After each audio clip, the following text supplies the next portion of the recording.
श्री शक्ति नमः। ओम श्री शक्ति नमः। ओम श्री शक्ति नमः। हिमवान का पार्वती को शिव की सेवा में रखने के लिए उनसे आज्ञा मांगना और शिव का कारण बताते हुए इस प्रस्ताव को अस्वीकार कर देना।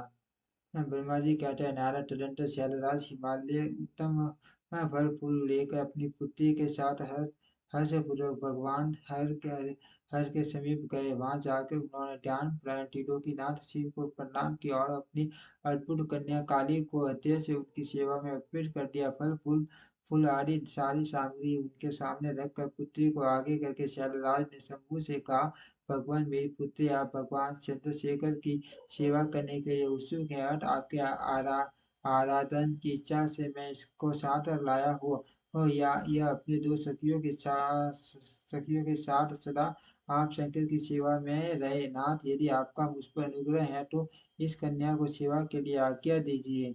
तब भगवान शंकर ने उस परम मनोहर काम रूपिणी कन्या को देखकर आंख के मूंद लिए और अपने त्रिगुणातीत अविनाशी परम तत्व रूप उत्तम रूप का ध्यान आरंभ किया। उस समय सर्वेश्वर एवं सर्वव्यापी जटाजूट जटाजूटधारी जटाजूटधारी वेदांत वेद्य शंकर कला विभूषण शंभु उत्तम आसन पर बैठकर नेत्र बंद किए। तब ध्यान में लगे। यह देख हिमालय ने मस्तक झुकाकर पुनः उनके शरणों में प्रणाम किया। यद्यपि उनके हृदय में दीनता नहीं थी तो भी वे उस समय इस संशय में पड़ गए कि न जाने भगवान मेरी प्रार्थना स्वीकार करेंगे या नहीं।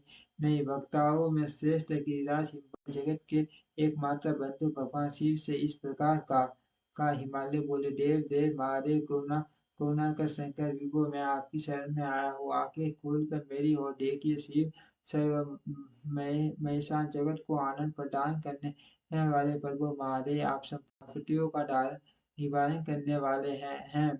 मैं आपको प्रणाम करता हूँ स्वामी प्रभु। मैं अपनी इस पुत्री के साथ प्रतिदिन आपका दर्शन करने के लिए आऊंगा। इसके लिए आदेश दीजिए। उनकी यह बात सुनकर देव महेश्वर आंख खोलकर ध्यान छोड़ दिया और कुछ सोच विचार कर कहा। महेश्वर बोले, गिरिराज, तुम अपनी इस कुमारी कन्या को घर में रखकर ही नित्य मेरे दर्शन को आ सकते हो, अन्यथा मेरा दर्शन नहीं हो सकता।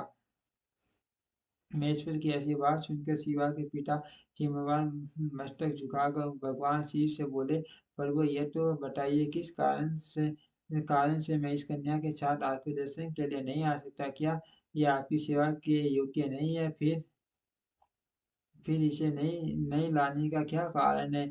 यह मेरी समझ में नहीं आता। ये सुनकर भगवान बस सब धवल शंभु हंसने लगे और विशेष दुष्ट योगियों को लोकाचार का दर्शन कराते हुए वे हिमालय से बोले, शैलराज, ये तुम्हारी सुंदर सुंदर कपिलेश्वरी सुशोभित तन वन के चंद्रमुखी और शुभ लक्षणों से संपन्न, इसलिए इसे मेरे साथ तुम्हें नहीं लाना चाहिए। इसके इसके मैं तुम्हें बारंबार इसलिए इसे तुम्हें बारंबार रोकता हूँ।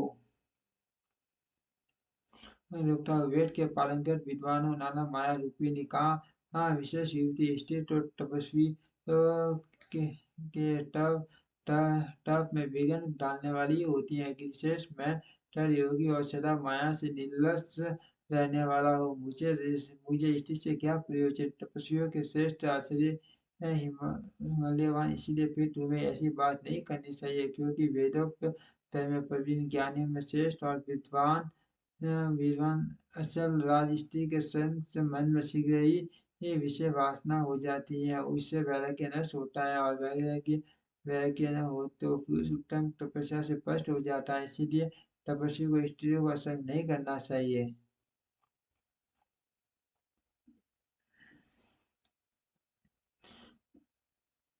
में विषय वासना की जड़ एवं ज्ञान वैराग्य का विनाश करने वाली होती है। ब्रह्मा जी कहते हैं, नारद, इस तरह बहुत सी बातें रहकर माँ योगी शिरोमणि भगवान महेश्वर चुप हो गए थे। बस शंभु का यह निरामय निष्प्रभ और निष्ठुर वचन सुनकर काली के पिता हिमवान सकित कुछ समय व्याकुल और चुप हो गए। तपस्वी जी की कही हुई बात सुनकर और गिरिराज हिमवान को सचेत हुआ जानकर भवानी पार्वती उस समय भगवान शिव को प्रणाम करके विसर्जन वचन बोली ओम श्री शक्ति नमः, ओम श्री शक्ति नमः, ओम श्री शक्ति नमः, ओम श्री शक्ति नमः।